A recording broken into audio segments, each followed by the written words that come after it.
There is no goal. That is the title of the Osho video we are reacting to today, back by popular demand. Everyone loves the Osho reactions. What the heck? What does that mean? There is no goal.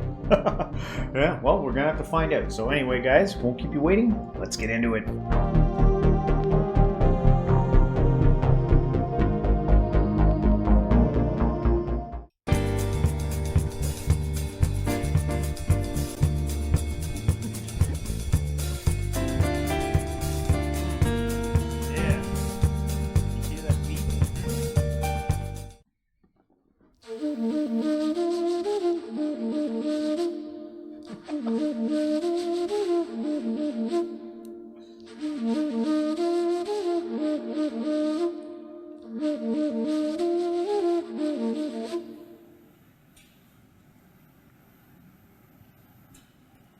Zoomed in. What is the goal of life, and how can it be achieved?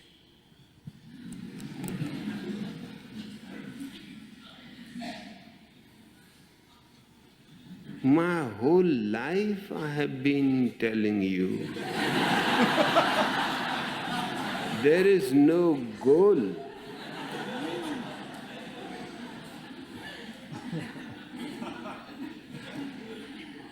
Life is its own goal.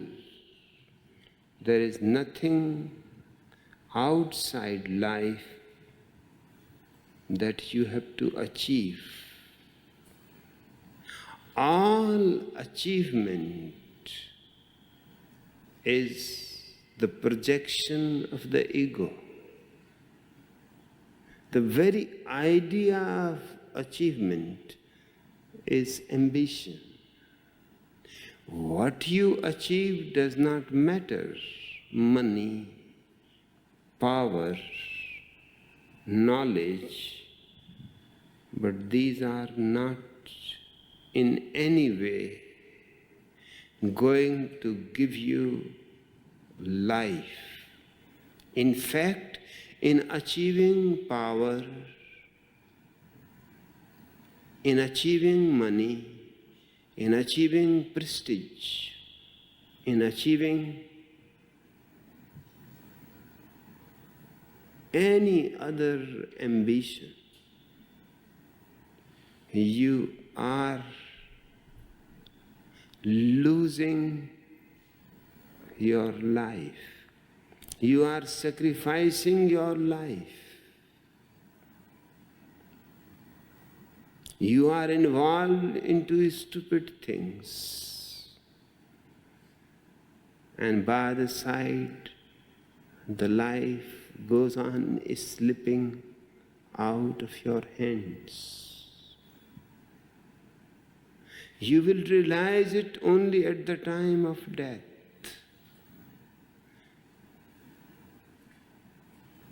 With a shock that I have been trying to achieve the goal of life, and I forgot life itself. The goal is always in the future, and life is always here. The goal is always far away, and life is in this very moment. Trying to achieve it, you will miss it. You don't need to try to achieve life. You are alive. Only dead people can have goals. Living people live.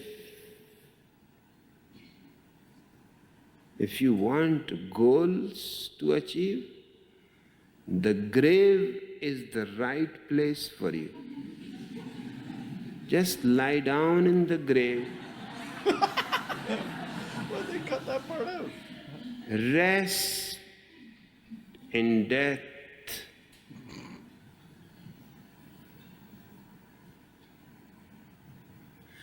I have heard a husband, naturally a hand-pegged husband,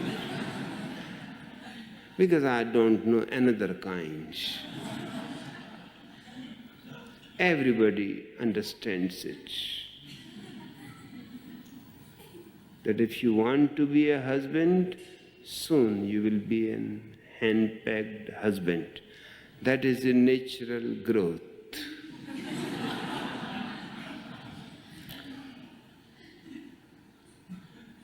This hand-pegged husband died.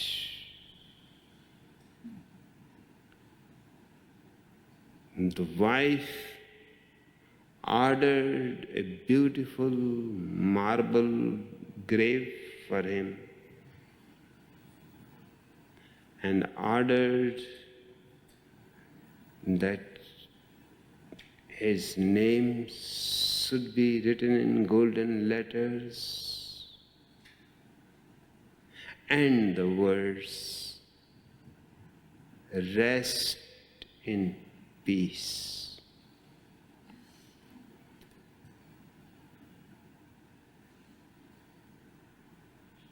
But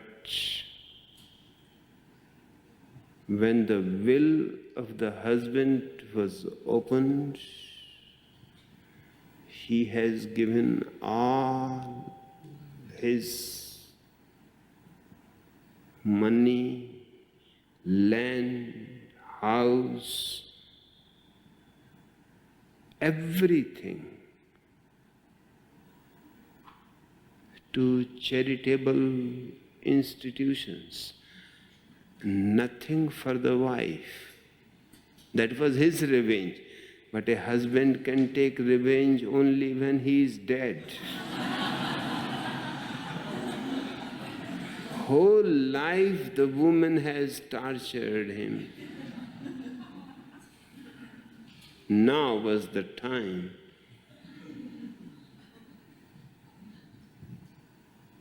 Listening to the will, she rushed to the craftsman who was making the marble grave, and he said to him that you have to add few words more. He said, but this is enough. He said, no, it was enough before I came to know his will. Now write, rest in peace till I come.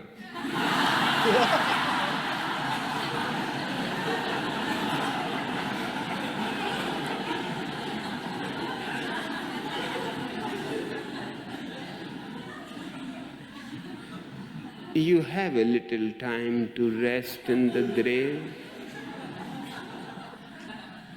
There you can imagine all kinds of goals because you will not be losing anything. You are already dead. But while living, be a little more kind to yourself. While living, live.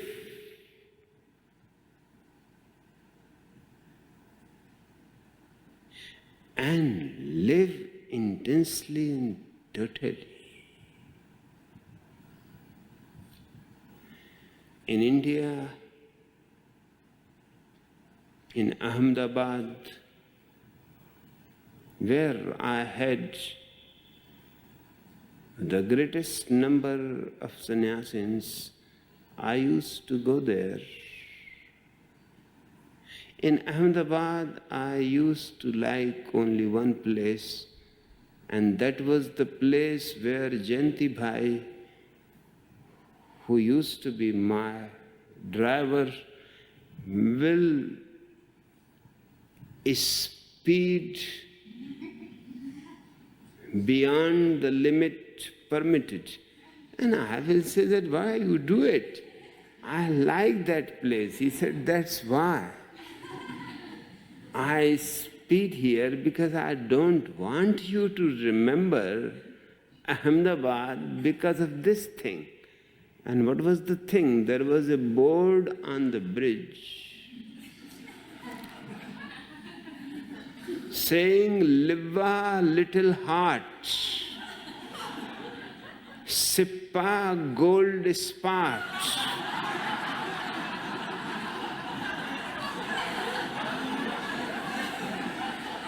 And certainly I have forgotten everything about Ahmedabad. But this Liva little heart,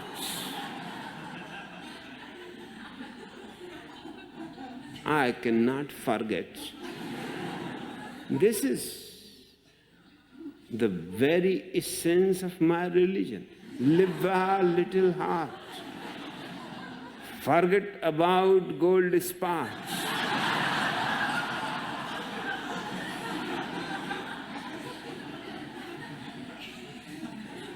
There is no goal anywhere. Existence is not moving to some target. And it is good that it is not moving towards some goal. Because if the goal is there, sooner or later it will be achieved.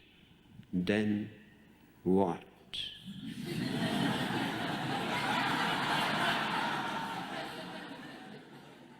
Such a great point at the very end there about if you actually got to the goal, then like what happens after?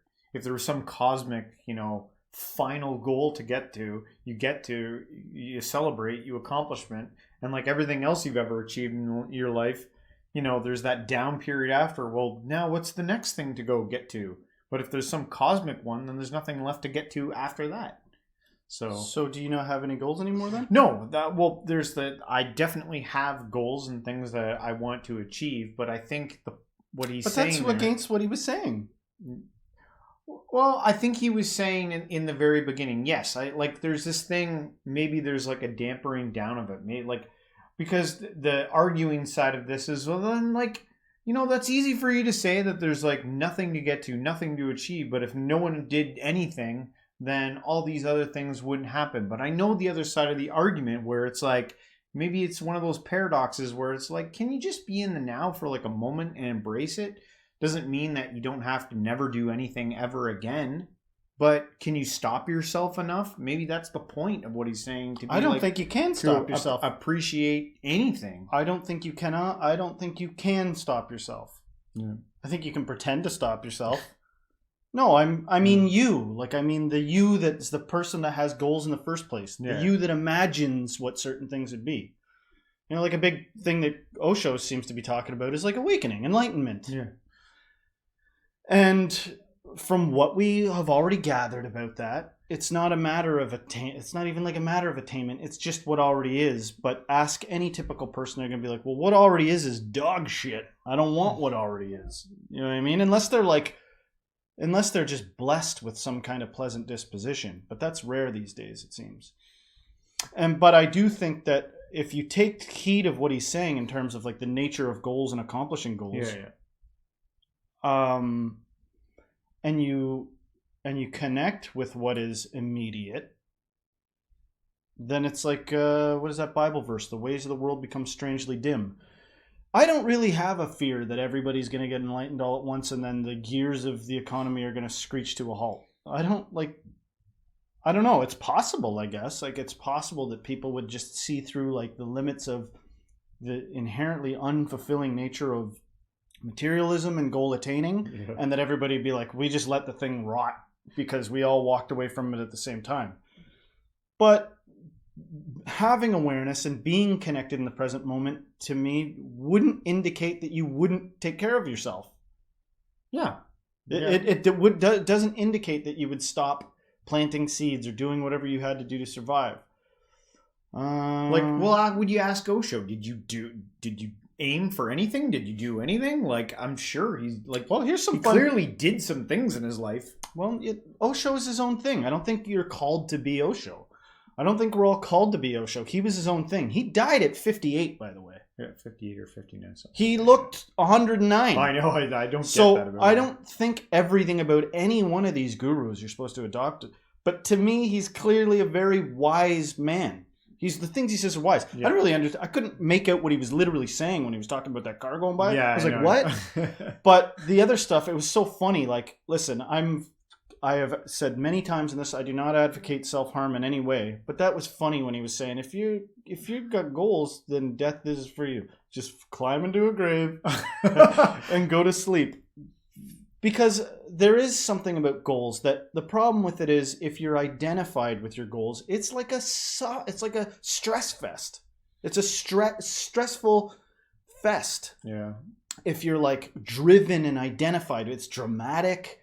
And, you know, I got to be careful here because for some people that's new, especially if you're like on the younger side. All this stuff, these identities you pick up, they feel real good in the beginning, but it's all got its limits. You know, you got to be aware of, like he said, the sacrifices you're making in your life. Like this is taking away from something that is fundamental, like presence, being present. Because while you've got all your focus somewhere in the past about something that you have to achieve, you give up the present moment to go into some like other state to go try and pursue ideas. something. You're just giving up ideas. And the proof is that if you went up to somebody and you said, you know, like I've used this example before, but it's like find a young dude that's getting into Wall Street, you know what I mean? Like just got a new suit and he's just got out of business school.